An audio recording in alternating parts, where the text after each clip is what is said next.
tout cas, je suis vraiment choqué à quel point je suis apprécié dans les marchés contre le reste du monde au final. Et il y a plein de gens qui m'envoient des messages comme quoi ils sont super tristes que je sois parti, que ça leur fait bizarre que je sois plus là, et que ça fait comme un vide. Et franchement, ça me fait grave plaisir. Et ça me motive encore plus de continuer à faire des aventures et tout. Si ça vous fait kiffer, que ça vous divertit et que le soir, quand vous rentrez chez vous, vous vous dites que c'est Daddy va être là pour vous faire taper des barres. Vous allez l'entendre, on peut pas toujours vous montrer tout ce qui est beau et rose, on peut pas toujours être dans des guerres bidons, on peut pas toujours offrir les meilleurs codes promo, sans dire aussi les faits réels de la vie. Et aujourd'hui, il y a un vrai fait réel. Le fait est que j'ai commencé la télé il y a 4 ans en arrière, par une émission, puis 2, et puis 3, et puis il faut dire honnêtement, je faisais peur à personne. Parce que j'étais pas cette bimbo incroyable dans la télé, j'étais pas la meuf qui sortait avec des mecs connus dans la télé, j'étais pas cette meuf qui, faisait l'actrice devant des caméras pour exister. Donc voilà, je faisais peur à personne, donc je dérangeais personne en soi. Enfin, on va dire, voilà, les gens qui m'entourent dans ma vie, dans mon univers, dans mon milieu, dans les autres milieux, le public, je dérangeais personne parce que on va dire, elle est là, elle est pas là, c'était pas un truc de fou. Donc voilà, personne n'avait peur de moi. Et puis moi, je me suis toujours accrochée à ce que j'aimais faire. Et le vent a tourné, comme il peut tourner pour tout le monde dans la vie. J'ai commencé à être en couple, après j'ai eu ma fille, après je me suis mariée, j'ai eu mon fils, j'ai déménagé, j'ai commencé à gagner de l'argent, on a commencé à faire du business, moi et mon mari, blablabla. Mais moi, je vous dis la vérité, je me rendais pas compte que ma vie, on va dire perso, genre le fait d'avoir une famille, le fait d'avoir des business, le fait d'avoir, de partir si je peux dire, de là, j'étais juste là, et puis finir là-haut, tu vois, peut-être pas aussi haut, mais ce que je veux dire, c'est faire un parcours, voilà, je suis partie de par terre à monter très haut, très rapidement, mais j'étais heureuse, mais en fait, je me rendais pas compte que ça pouvait avoir un impact sur les gens qui me suivent au quotidien, sur Jazz en fait. J'ai pas vu ça. Après, j'ai commencé à me rendre compte de plus en plus qu'il y avait des gens qu'on côtoyait, que je suis persuadée que peut-être 1 an et demi avant ça, ils m'auraient jamais donné l'heure. J'ai commencé à me rendre compte qu'on demandait souvent après moi, que mes réseaux montaient vraiment très rapidement, j'avais de plus en plus de followers, mon Snapchat ça devenait vraiment un truc incroyable et tout. De fil en aiguille, bien évidemment, plus de marques qui me demandent des collaborations, et puis carrément genre tellement de marques qui me demandent des collaborations que j'arrivais à avoir des plannings fous, je pouvais pas faire tout et n'importe quoi, accepter tout, c'était pas possible, donc obligé de trier mes préférences, blablabla. Et en fait, comme on dit, quand on a le choix dans la vie, c'est qu'on a la bonne position. Sauf que Jazz, elle a pas changé. Et Jazz, elle a cru en quelque chose, c'était voilà, ouais, je suis en couple, mais comment ça va se passer maintenant? Parce que je suis en couple, j'ai des enfants. Et quelle émission je vais faire? Dans quelle émission je vais aller? Parce qu'au final, moi, je vais pas foutre en l'air ma famille pour une télé-réalité pour buzzer pendant 1 mois. C'est pas possible. Donc, on m'a proposé Moundir, chose que j'aurais aimé faire. Je suis très honnête. Je voulais faire Moundir, mais mon mari ne voulait pas.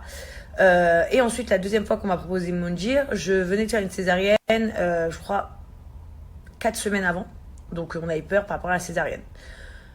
Donc, j'ai dit, c'est pas grave, je vais faire mes petites My Story sur le net et tout, ça me va très bien, tant pis. Ça sert à rien d'aller faire des émissions et de prendre le moindre risque d'impacter mon couple ou ma famille. Donc, j'ai fait une petite My Story très bien. Jusqu'à ce que, un jour, j'ai la grande chance que ma production, donc à production, et TF1 me propose de faire ma propre émission, enfin, nous propose de faire notre propre émission. Vu qu'on commençait à vraiment intégrer ce blague genre JLC Family, pourquoi pas faire une émission sur la JLC Family. Et du coup, donc là c'est un truc, je peux vous laisser imaginer que forcément il y avait plein de personnes super contentes et il y avait également plein de personnes super dégoûtées. Parce qu'on va dire, parce que ils m'ont pas vu venir au tournant, c'est-à-dire que je sais pas comment vous dire. Tu sais, c'est comme si genre dans ta classe, tu fais partie des gens totalement lambda de la classe qui ont vite fait des petites moyennes flocos. Et je sais pas, un jour d'un coup, bam, 18, 17, 18. Genre, les gens ils vont te serrer, ils vont dire, mais jamais ils auraient pensé que toi, t'allais avoir ces notes-là. Bah pour moi, c'est un peu la même chose qui s'est passé. Et du coup, j'ai commencé à m'attiser la haine. Encore plus parce que j'ai pas voulu collaborer, si je peux dire. Dans le sens que je vais changer pour personne. Je vous ai promis de faire la JS Family. Et la JS Family, pour moi, c'est rester nous-mêmes. La JS, c'est comme on est dans la vie de tous les jours, avec nos qualités et avec nos défauts.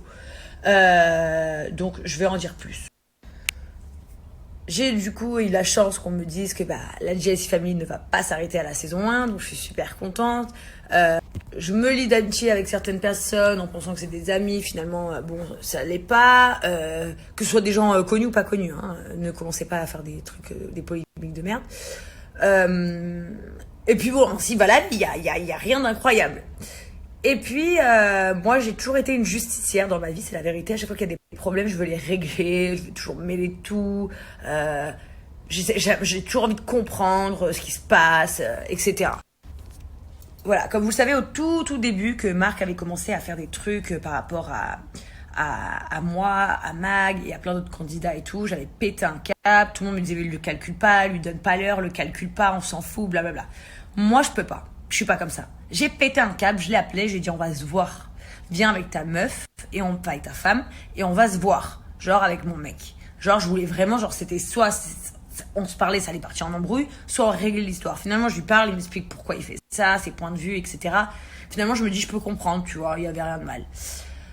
Ainsi va la vie, je vais pas vous faire tout le détail de l'historique. Des fois il fait des choses bien, des fois il fait des choses mal, ça c'est pas grave. C'est pas le sujet de ce que je suis en train de raconter. Comme vous savez, il y a quelques jours, il y a eu cette polémique que soi-disant, il était pédophile. Et j'ai pris la parole, vous vous rappelez? Donc j'ai pris la parole en défendant cette cause-là, en disant que c'était très grave, blablabla. Et le soir même, j'ai parlé à Magali au téléphone. Ils vous l'ont pas dit, ni Marc ni Magali, mais moi je vous le dis. Si Marc a parlé de Magali, si Magali a parlé de Marc sur les réseaux sociaux, c'est parce que je les ai fait se parler. Eh oui, parce que tout le monde est là. Oh mon Dieu, Mag, tu te rends compte, Jazz, elle s'affiche avec Marc. Ouais, et alors? En fait, je veux dire, ok, il fait des choses pas bien, peut-être qu'il a fait des choses qui ont fait du mal à des gens, mais au moins j'assume, moi, de lui parler. Pas comme la moitié qui lui parle en soum-soum derrière, parce qu'il faut savoir qu'il y en a énormément qui lui parlent en derrière. Mais ça, on s'en fout. Encore une fois, on s'en fout aussi.